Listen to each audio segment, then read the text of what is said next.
Good morning. Today is 2nd March 2026, Monday. Wisdom of word of God morning ડિવોશનમાં આપ સર્વનો આવકાર કરવામાં આવે છે અને પ્રેમી સલામ પાઠવવામાં આવે છે. આજે સવારે આપણે પ્રભુના વચનોમાંથી નીતિવચનોનું પુસ્તક એનો 16મો અધ્યાય અને એની બીજી કલમ પર પ્રભુનું ટૂંકું વચન આધારિત મનન કરવા માગીએ છીએ. અને ત્યાં પ્રભુનું વચન આ પ્રમાણે કહે છે, માણસના સર્વ માર્ગો તેની પોતાની નજરમાં તો ચોખ્ખા છે, પણ યહોવા તેમના મનની તુલના કરે છે. NIV બાઇબલ પ્રમાણે પ્રોવર્બ્સ chapter 16 વર્સ 2, all men's ways seem innocent to him, but motives are waged by the Lord. અને આ ઈશ્વરનું વચન છે. અને આજે સવારે આપણે જ્યારે પ્રભુના વચનો તરફ દૃષ્ટિપાત કરી રહ્યા છે ત્યારે આપણને હંમેશા જ્યારે આપણે માણસો તરીકે એ બીજા લોકો તરફ દૃષ્ટિ કરીએ છીએ ત્યારે એમાં આપણને ખામીઓ દેખાય છે, બીજાઓમાં આપણને ભૂલો આપણે શોધી શકીએ છીએ. પણ જ્યારે પોતાના વિશે આપણે જ્યારે તપાસ કરીએ છીએ ત્યારે આપણે પોતે જ સાચા છીએ અને પોતે જ સારા છીએ એવું જાણે કે આપણે એ સાબિત કરવા આગળ વધીએ છીએ. અને પણ અહીંયા નીતિવચનોનું પુસ્તક એનો 16મો અધ્યાય અને એની બીજી કલમ જે કહે છે કે માણસના સર્વ માર્ગો તેની પોતાની નજરમાં તો ચોખ્ખા છે. All men's ways seem innocent to him. પોતાની દૃષ્ટિમાં તો પોતે સારા જ લાગતા હોય છે, પણ બાઇબલ એ બહુ જુદી રીતે એને આપણને કહે છે, પણ યહોવા તેમના મનની તુલના કરે છે. આજે આ વચન આપણને શું કહેવા માગે છે? આજે સવારે જ્યારે આપણે પ્રભુના વચનો તરફ દૃષ્ટિ કરીએ છીએ ત્યારે 3 મહત્ત્વની બાબતો આ ખાસ પ્રકારના સૂચન શિક્ષણમાં પ્રભુ આપણને આપવા માગે છે. અને એ કે જે એનું થીમ અથવા મૂળ કહી શકે તો પ્લાન્સ કમિટેડ ટુ ગોડ. આપણું જે કંઈ આયોજન હોય, આપણું જીવન હોય એ હંમેશા ઈશ્વરને સમર્પિત હોવું જોઈએ.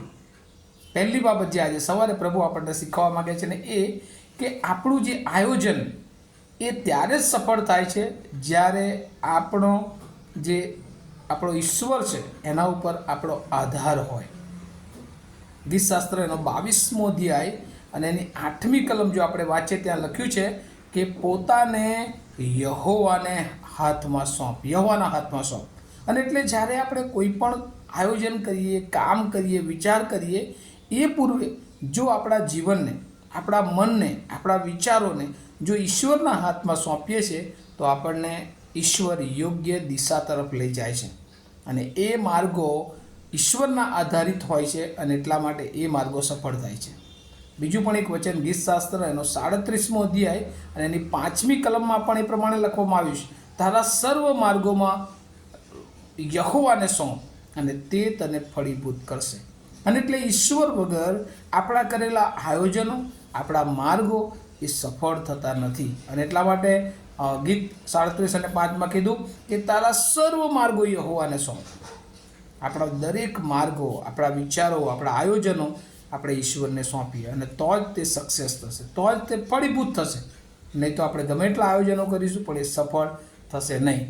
એટલે પહેલી વાત કે આપણે આયોજનો એ આપણે ઈશ્વર પર આધારિત એ હોવા જોઈએ. બીજું કે ઈશ્વરની દૃષ્ટિમાં જે આપણે કંઈ વિચાર કરીએ છીએ, આયોજનો કરીએ છીએ એ ઈશ્વરની દૃષ્ટિમાં અપ્રુવલ હોવા જોઈએ, ઈશ્વરને એ માન્ય હોવા જોઈએ. ઘણી બધી વાર આપણે ઘણી પ્રાર્થનાઓ કરીએ છીએ ત્યારે પણ ઘણી બધી વાર એ પ્રાર્થનાઓ ઈશ્વરને માન્ય હોતી નથી. આપણે જે કામો કરીએ છીએ એ ઘણી બધી વાર ઈશ્વરને માન્ય હોતા નથી અને એવા આયોજનો પણ સફળ થતા નથી. એટલે બીજું, આયોજન ઈશ્વરની દૃષ્ટિમાં અપ્રુવલ થયેલા હોવા જોઈએ. ગીતશાસ્ત્ર 55 અને એની 22મી કલમ લખ્યું છે, તારા બોજાને યહોવા પર નાખ એટલે તે તને નિભાવી રાખશે. આપણી જે ચિંતાઓ છે, આપણા જે પ્રશ્નો છે, આપણા જે મુશ્કેલીઓ છે, જ્યારે આપણે દેવ પર રાખીએ છીએ, યહોવા પર મૂકીએ છીએ ત્યારે એ આપણને નિભાવી રાખે છે. અને આ બીજી વાત પ્રભુ આપણને આ વચનોમાંથી શીખવે છે. ત્રીજી વાત પ્રભુ આજે સવારે જે શીખવવા માગે છે ને એ કે આપણા આયોજનો દ્વારા ઈશ્વરને આનંદ મળવો જોઈએ. અને એટલે આપણા આયોજનો, આપણા વિચારો, આપણા કાર્યો એ ઈશ્વરને આનંદ આપનારા હોવા જોઈએ, નહીં કે માણસોને.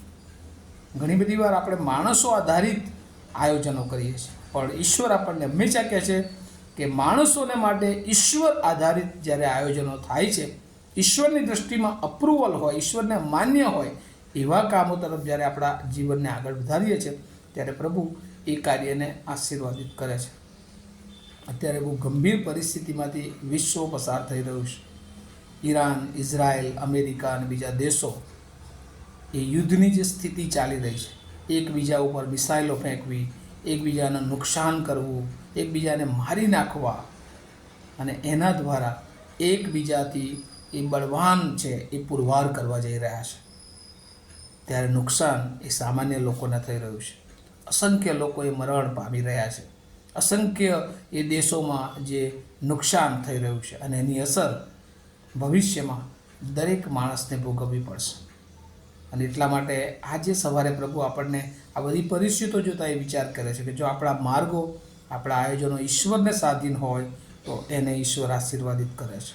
અને એટલા માટે આપણામાં ઈશ્વરના ગુણો, એ પ્રેમ, એ માફી, એ દયા, એ નમ્રતા, એ કરુણા, એ બીજાનું હિત જોવાની વાત જો આપણા જીવનમાં એ હોતી નથી તો આપણા આયોજનો દ્વારા હંમેશા આપણે તો નિષ્ફળ નીવડીએ છીએ, પણ બીજા લોકોને માટે પણ આપણે નુકસાનકારક બની જઈએ છીએ.